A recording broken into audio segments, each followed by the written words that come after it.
Hi everyone, today we are going to talk about blood vessel structure and functions. Uh, Humans have three kinds of blood vessel in their bodies. First is arteries, next is veins, and the second is capillaries. Arteries and veins have the similar structures.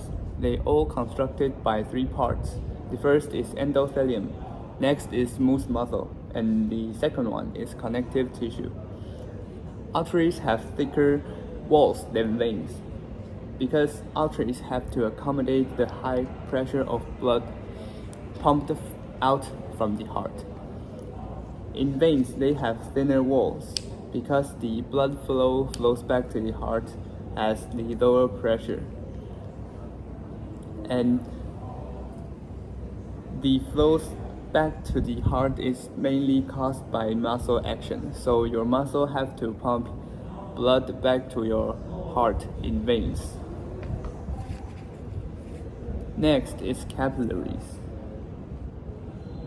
So you can see here, blood moves through veins by smooth muscle contractions and skeletal muscle contractions. There is valves in the veins that to prevent the backflow of the blood. When your valve does not work properly, it will cause chronic venous insufficiency. That means your veins will be bumped out from your skin. Next is capillaries. Capillaries are found in almost all over your body, but they won't work at the same time. It's about 5 to 10% of the capillaries are working at any given time, but it depends on different organs in your body. Capillaries are slightly wider than the blood cells that only allow one blood cell to pass through at a time. And the walls of capillaries is constructed by the endothelium and its basal lamina. The thinner walls facilitate the exchange of the materials. And due to its thin wall and small diameters, the blood flow velocity and pressure are both low here. Capillaries function. Capillaries, I said, it can be found everywhere in your body, but it won't work at the same time. So there is a sphincters working to control the flow of your blood in capillaries. So when the sphincters contract, the blood will only flow through one capillary at a time, as you can see in the graph.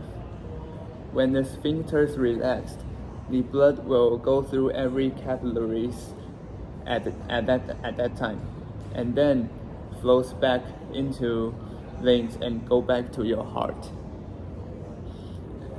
And how is this regulated? This is regulated by your nerve impulse and your hormones and other chemicals.